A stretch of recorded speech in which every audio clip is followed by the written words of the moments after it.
Have you heard about the NAR lawsuit? The National Association of Realtors lawsuit regarding, agent commission or compensation. Are you wondering, what is the NAR lawsuit about and how does it affect me as I go to sell or buy a house in today's market? Well, changes are coming as soon as August 17th. So let's discuss them. Whether you're selling your home or you're buying a home or you're doing both, you'll have the knowledge you need for your move. First of all, for those of you that haven't sold, say, in the last 20 or 30 years, or for those of you that are selling for the first time on your own because of the loss of a spouse or partner, this is how selling went. You would call up your trusted realtor. They would come over to your home and they take a tour of your house with you while you discussed all the things you've done to the home while you owned it. Your agent would then most likely talk to you about what's happening in your neighborhood, how many homes are on the market, what is their list to sold price, how long is it taking for homes to sell, and are sellers giving any concessions to the buyer at closing. Then they would discuss their marketing plan for your home. What would they be doing to attract buyers to your house so that they would see it and hopefully make you an offer?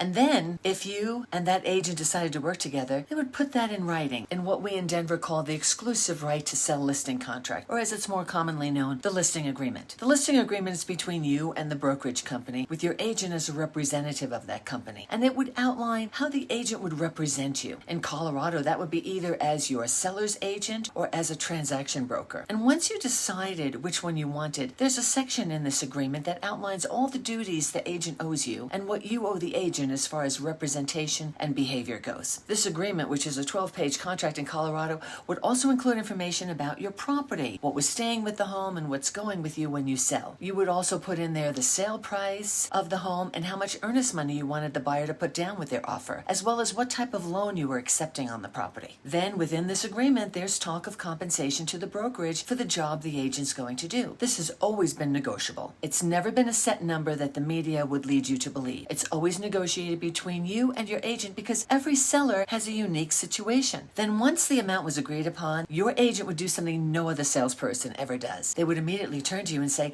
I'm not going to keep all of this that you and I just negotiated. I'm actually going to take a portion of it and I'm going to offer it to the buyer's agent that brings us a buyer that's ready, willing, and able to buy your house and who writes you an offer that you like. And Mr. Seller, I'm going to do that by putting it in the multiple listing service, what we call the MLS. And the reason agents do that is because they don't really know where the best buyer for your home is going to come from. Are they going to come from walking through an open house? Is it a neighbor who has a friend they want to move into the neighborhood? Or is the best buyer for your home coming from working with the buyer's agent who has been looking for a home just like yours to be for sale? All of this information was in this agreement that you had with your listing agent and also easily viewable in the multiple listing service along with photos of your home and information about the neighborhood. The goal being to make everything very transparent so everyone can see what's going on. This way, a buyer's agent working with the buyer that was looking for a home like yours would know that they would get compensated if you liked their buyer's offer, if you accepted it, and everyone went through the due diligence and you closed on the home where you got the money and the buyer got the house keys and then the brokerage would pay the agents. Then at closing, you, the seller, would get what we called a closing disclosure. This showed you all the costs involved in selling your home. That means any money that you received as well as any money that you spent. And we always encourage you to take this document to your accountant because some of these costs were what we call the cost of selling your house, which meant some of them would be a write-off to you on your taxes, which your accountant would help you determine based upon this document. Now, that's how it's worked, with everything being very transparent,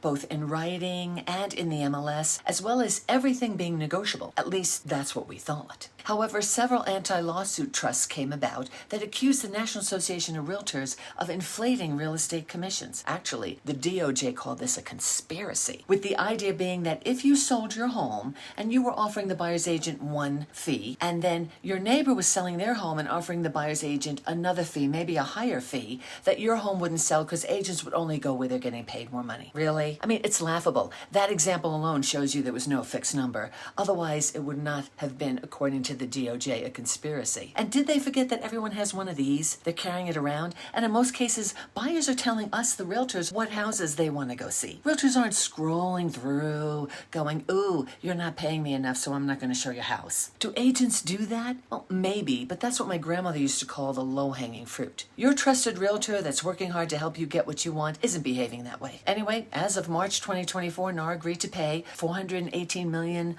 settlement over 4 years to settle the claims and made some changes to how we do business in the future, which will start on August 17th of this year. So let's address the three main items of the settlement that the news media has been focusing on. When they talk about sellers selling their homes after the lawsuit, because because I still see a lot of misinformation out there. They're saying that somehow if compensation to the agent or agents was lower, the seller would be able to keep more money in their pocket or net more on the sale of their home. Or that house prices themselves would come down if realtor compensation was lower. And then there's the idea that you, the seller, no longer have to pay the buyer's agent compensation. Okay, I look at that and I think to myself, if I was a consumer, yeah, that sounds good to me, but let's look at these. In today's market, we have home prices that are up. In fact, home prices in the Denver metro area have been increasing month over month as well as year over year, despite what the media would have you believe. That's great news for you, the seller, because you're not losing any value. However, we also have interest rates that are up, and in spite of hearing rumors that they're going to go down, which we've been hearing all year, we still haven't seen that happen. And the buyers out there have been spending their time preparing for home ownership by gathering together their down payment money, gathering their earnest money, gathering their appraisal money, gathering their inspection money, and now they're being told in order to get some help on the largest, most complicated purchase of their life, they have to pay their agent. I think we're going to end up with less buyers looking at homes because buying a home is more expensive. And for most people, it's the largest purchase ever. So either you're going to have less buyers coming to see your house because you'll only have those that can afford the house and their own representation, or you'll have buyers instructing their agents not to show any homes that would cause them to have to pay compensation separately, or you'll have unrepresented buyers making offers that, unless they're very experienced in home buying, may not really know what they're doing. And because of that lack of knowledge and experience could really open everybody up to more liability than if they had their own agent, as well as mess up your opportunity to sell your home on your timeline. The other side of this idea of netting more money if you paid out less is the appraisal. If you don't offer compensation, appraisers use the MLS data to value your home. By the way, 92% of homes in the U.S. are listed with real estate agents, and compensation paid is part of that calculation. So when you say, I'm not offering compensation, the appraiser can decrease the value of your home by that percentage. What does that mean for your sale? Then the idea that you, the seller, no longer have to pay the buyer's agent compensation. Well, with the story I just told you earlier, you probably realized you never did pay it. It was the brokerage company paying it. It was your agent, after negotiating with you, offering up a part of their compensation to the buyer's agent in order to get more eyeballs on your house to help you sell your home on your timeline, because we know the more people that we get looking at your home, the more showings you'll get. The more showings you'll get, the better chances you have of selling your home at the price and terms that have you netting more. So what are these changes coming August 17th? First, it'll be your decision whether or not to offer compensation to the buyer's agent. You'll see some new paperwork around this in our contracts. Nothing too crazy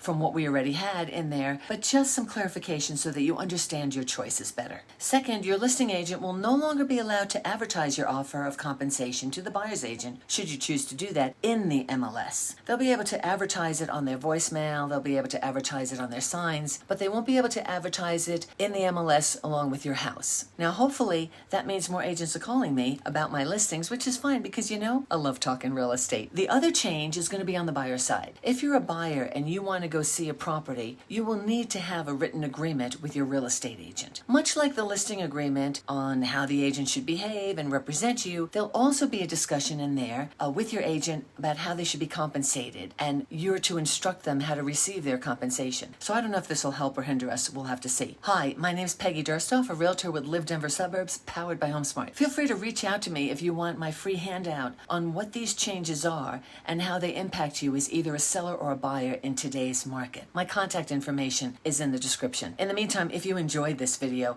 please go ahead and check out this one over here where I talk about what to fix before selling your home. Thank you so much for watching, and I'll see you on the next video.